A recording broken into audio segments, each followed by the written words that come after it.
to make this right. Um, so joining me to discussing a little more with the Baltimore Ravens, and he's a very good quality content creator. And as they know, Ingraven and known for Ingravenvids, he is joining me via the Global Satellite Network presented by StreamYard.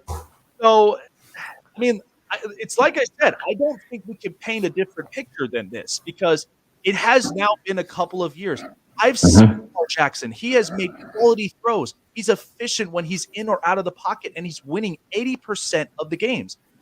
I mean, with what you're seeing with the organization, does it kind of feel like that there's something missing to this piece? I mean, have you seen anything in this organization where they're kind of stuttering a little bit with as far as do we or do we really not extend Lamar Jackson? What are you seeing with this organization? Oh man, that's been stuff that we've been seeing for years. And again, thank you for having me on. With the Baltimore Ravens and Lamar Jackson, it's been a lack. That would probably be the my best word to describe the whole situation. It's been a lack. There's been a lack of them providing for Lamar Jackson. There's been a lack of them investing in Lamar Jackson. And when I talk about investing, not even just financial wise, and we'll see how much they really want to invest in him this offseason, if they do or they don't, but really just talent wise around him and even coaching wise too. Just to start off with coaching, the Ravens philosophy. It is a philosophy that they've had success with in the past, but that philosophy is very outdated and it hasn't gotten them any significant success recently. Of course, they had the Super Bowl that they won in the 2012 season, which was great, amazing. But it's been 10 years. It's been 10 years, and Ravens haven't even sniffed an AFC championship. That was with Flacco, that's with Lamar. And the thing with that is the Ravens have been so set in doing things their way. Like, hey, we're going to run the ball. We're going to run. That's the focus. Run the ball, and we're going to play some good defense. But the lack of emphasis that they've put into their passing game is shown. Mhm. And it's shown a lot. And that trickles down from their schemes, and it trickles down to the lack of talent that they invest in at the receiver position. And it shows. It shows itself every single year. So that's something that this offseason, this is a huge offseason. This is probably one of the biggest off seasons in a really long time for the Baltimore Ravens because they have some very significant decisions to make. Obviously, everything is contingent on Lamar Jackson. Ravens, they don't have an offensive coordinator right now. They did say that he is going to possibly have some input on the next offensive coordinator. Then they turned around and said, oh, we'll keep him in the loop as far as who we get for the next offensive coordinator. So we'll see what happens with that. But then even at the same time, when they hire their next offensive coordinator, it's not a sure thing that they're going to have Lamar signed by then. And I don't even really think that they will. And then on top of that, they've said they want to redo the wide receiver room. If I'm Lamar, I'm like, okay, I've been here 5 years and I've seen what you've done in the wide receiver room, which hasn't really been much of anything. So I wouldn't even sign a deal until they actually really show me like, all right, we really going to really invest in that position. So it's a waiting game right now. It's a waiting game with Lamar Jackson. It's a waiting game with the Ravens. At their season-ending presser about a week and a half ago, they said all the right things. They talked about how they want to sign Lamar Jackson. They envision him being their quarterback of the future and whatnot, and that's great. But now let's see the action behind it, because actions speak a whole lot louder than any words ever could. So we'll see what the Ravens do when it comes to Lamar and really just this offense as a whole. Yeah, and you're absolutely right with that. I mean, actions do speak a lot louder than words because I say this all the time. I mean, everybody could spit out everything that people want to hear, but it's ultimately, do you get a deal done or not? Now, the only thing I anticipate is because, first of all, when I watched that Roquan Smith extension, I thought to myself, I'm like, oh, Lamar's not going to like this because now they're kind of feeling like they're investing more in the defense. Which, here's the thing. How's that working in Chicago? They have butchered quarterbacks since like 1950s. They haven't had an efficient quarterback since Jim McMahon. And then here we are with Justin Fields, and all you got to get him is an offensive line, wide receivers, and some type of like trust system where Luke Getsy, I think, is a really good offensive coordinator, but it's like you can't stick to this defensive game for long. Now, it is necessary when you need to have stops, but Mm-hmm. at the same time, we are such an offensive centric league. Right. And my only thought is because if they tried to slap, the franchise tag on Lamar Jackson, which Mm-hmm. that may be a possibility in the Oh yeah, cards, for even sure. a franchise tag is pretty expensive. Mm-hmm. But I don't know, knowing Lamar, because yeah, I'm 5 years into this thing. Do I really want to play on that franchise tag? And if Mm-hmm. that's the case, because I'll tell you, there was been a lot of talks because Arizona right now, they are starting to really look for possible options for DeAndre Hopkins. And if I'm Lamar, it's like, if you're going to slap this wrist on me, why not go and get somebody like DeAndre Hopkins? Am I right? Right. Yeah, that would and I wish they would have done that years ago though, because Yeah. that's been the most frustrating thing. It's like it shouldn't have come to this point, to where we are now, and they should have invested in the wide receiver position so much more before, because they had plenty of opportunities to do it. They just didn't Yeah. take them. And Lamar was before, obviously, from his rookie year and to where we are now. These last 5 years are really, and I really say these last 4 years because he didn't start in his rookie year until later on in the season.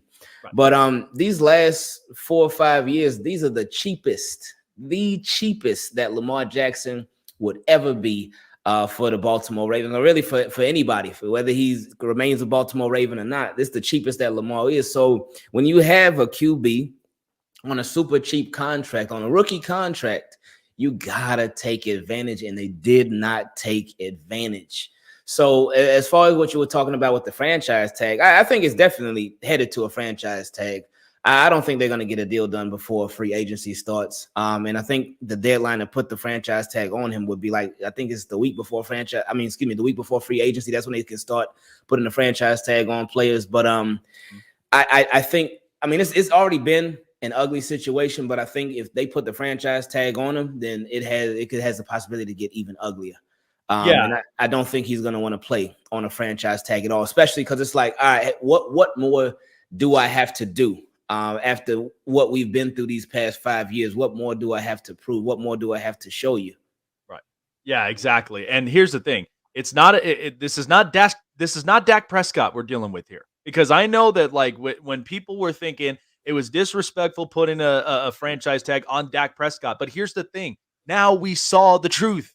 Like, he cannot make the throw that normally Patrick Mahomes or Justin Herbert or Josh Allen or even Lamar Jackson would make in those plays. We know the truth about that. Now here, like with Lamar, yeah, that's one thing he's looking at is like, I don't think I want to be playing on this. I want to be getting a long-term deal, because he's thinking about financial security. He's thinking Mhm. about, too, his health security, because if something was to happen to his legs, he's at the very least covered with the best insurance policy that he could get.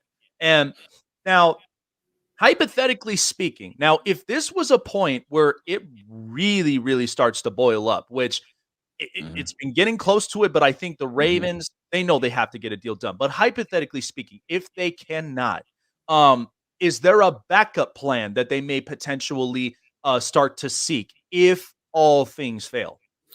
I'm sure they've thought of all of the different scenarios, because as a business, you have to think about both best and worst case scenarios. What their backup plan would be, no clue. Could it be Tyler Huntley? It could be that Tyler Huntley could serve as sort of a bridge until you draft that next quarterback, or if you end up feeling like you want to sign somebody in free agency. But that's been the thing with Lamar. We talked about it. It's been frustrating. You mentioned earlier about the Ravens and their focus on defense, and Mhm. I think with them being this defensive team, and obviously that was their bread and butter. With them being such a defensive team, though, I think when they got Lamar and they saw Lamar and they were like, "Oh wow, he can do all of this. Wow, this is great." I feel like they never fully knew what to do. Because You mentioned earlier how, with the Ravens, they've had all these nice players on defense, these Hall of Famers and whatnot, but on offense, it's just been a handful of guys.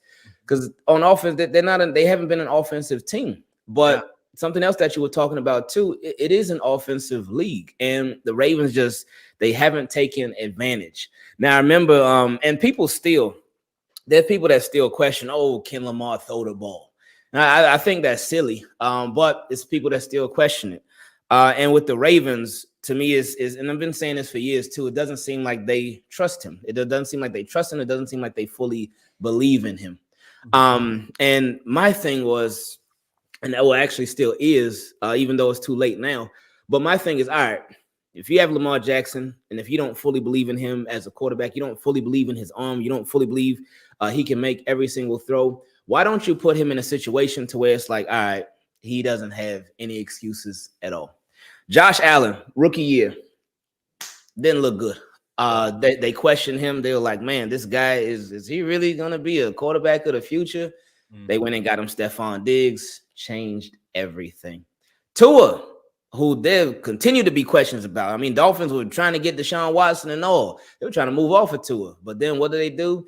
They drafted Jalen Waddle. He did his thing. But then they went and got Tyreek Hill. And if it weren't for the concussions and everything, Tua had been doing really good.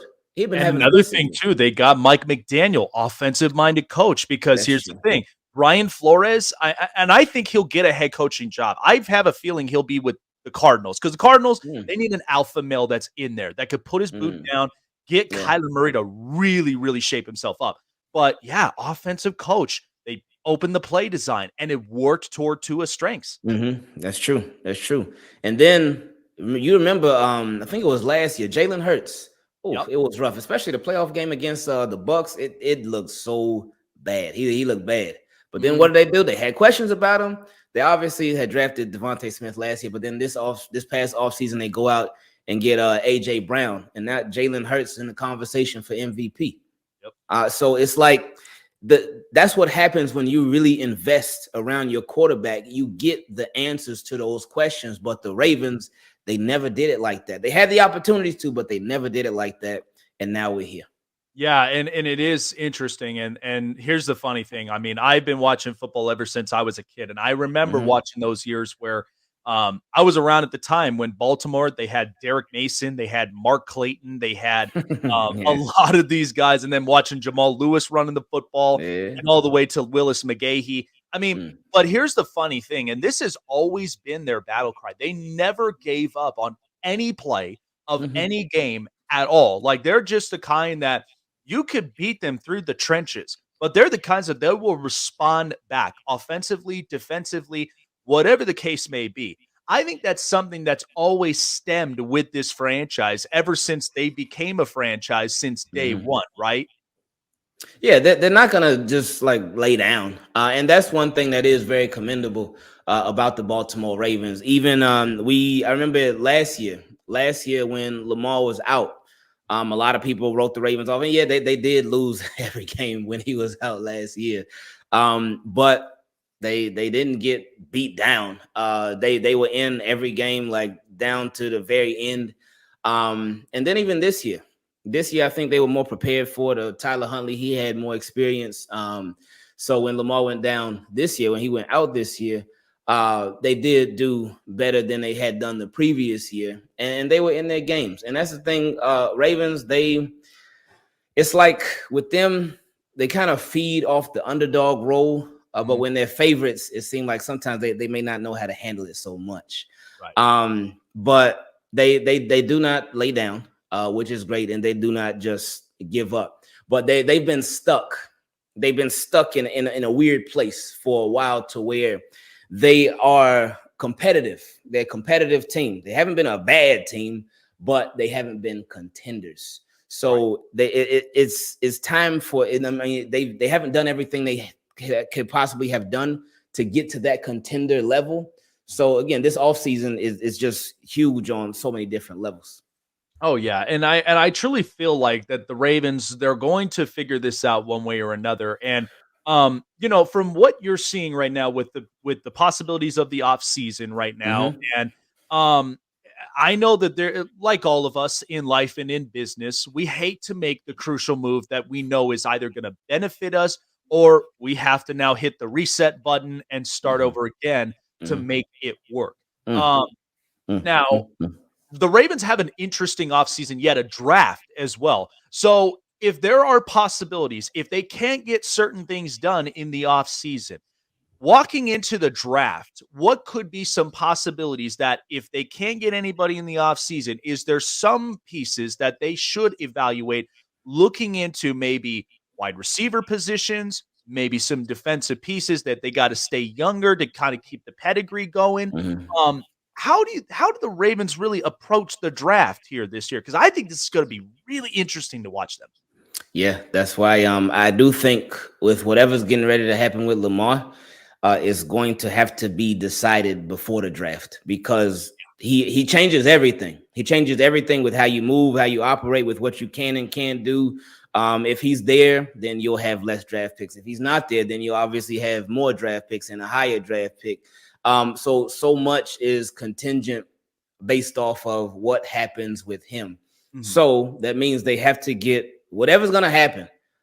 They got to get it figured out before the end of April because that's obviously when the draft is. Because that's going to change. Because if Lamar's there, you're not looking for a quarterback. If Lamar's signed, you're obviously not looking for a quarterback. Yeah. And you're making some different moves, possibly at the receiver position. You could possibly make a trade, or you can go through free agency, whatever. But if Lamar is gone, then all right, well, now you're looking for a quarterback. Do you like somebody in this draft, or do you not like the guy so much in this draft?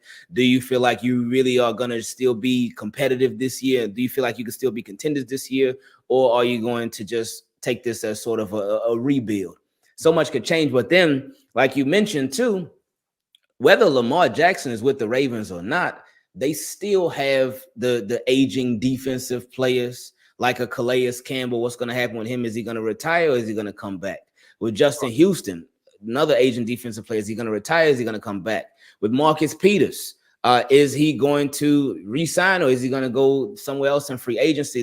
They're starting to get thin now at different Mhm. positions. So they have so much work to do on both sides of the ball. So yeah, Eric DaCosta, Ravens GM, he's gonna be busy, man. Oh yeah, I can imagine his desk is going to be full with just Oh yeah. possibilities of who are we retaining, who are we Uh-huh. going to move off of, and Mm-hmm. do we have that cap expendability to where we can bring some new guys in, and at the same time, anything we have left, we go out and we finagle some moves to get some draft capital to get Yeah. some guys. So lastly, couple things. One, the shape of this division. Now I Mm-hmm. mentioned this earlier on the show. Mm-hmm. I mean, Pittsburgh's getting a break with Kenny Pickett, and I feel like they found their quarterback now post Ben Roethlisberger. All they got to do is they got to get an offensive line to give him time to throw. Mm-hmm. Najee Harris, this talk about the running back position. Look, he's going to be better next year, and Yeah. then the defense always seems to be A+. Cleveland, they know they've got Deshaun Watson, who was a Mm-hmm. little shaky, and I had a feeling this was going to look like this, but their defense is going to get healthier. Offensive line continues to excel, so they're going to look for some stuff. How competitive has this division now become, knowing that obviously we got the Bengals today, and Yeah. they're on the radar, and then the possibilities of Cleveland and Pittsburgh. This has got to feel like this is now a spark for the Ravens. They got to keep up with this level of competition. Exactly. That's true. Again, this offseason is so important. And another thing, too, with you mentioning Kenny Pickett, Deshaun Watson, and Joe Burrow, the other three AFC North teams, they have their quarterbacks for at least the next 3-4 years. They have their guys. But the Ravens, they don't know if they have their guy or not. So that right there, that's a possibility that could keep the Ravens afloat or possibly set the Ravens way back within the division alone. And that's where everything starts. You start building and crafting your football team to win in a division, and then of course outside of division too. So the Bengals right now, they've surpassed the Ravens. They have surpassed the Ravens because they for 2 years straight, they are in line. They put themselves in a position to where they are competing to play in the Super Bowl for 2 years straight. And they have beat all the AFC big dogs. They beaten the Chiefs, they beaten the Bills, they beat the Raiders, they beat everybody. So it's like they don't have any fear of anybody, nor should they, because they've been handling their business. So whether they win or lose tonight, they've put themselves in a really, really good position, and they're set up for years to come. They've been doing an excellent job of just constructing that roster, both on offense and defense. Obviously, Joe Burrow, he's gonna get paid. They ain't letting him go anywhere. Yeah. So that's just a matter of time. This will be his first year. After this season is over, he'll be eligible for an extension. So whether it happens now, I think it'll be smart of them to make it happen now, or whether it happens later, we know that it's gonna happen. With Deshaun Watson, he's obviously paid already. And the Browns, he obviously didn't even get to play the full season this year.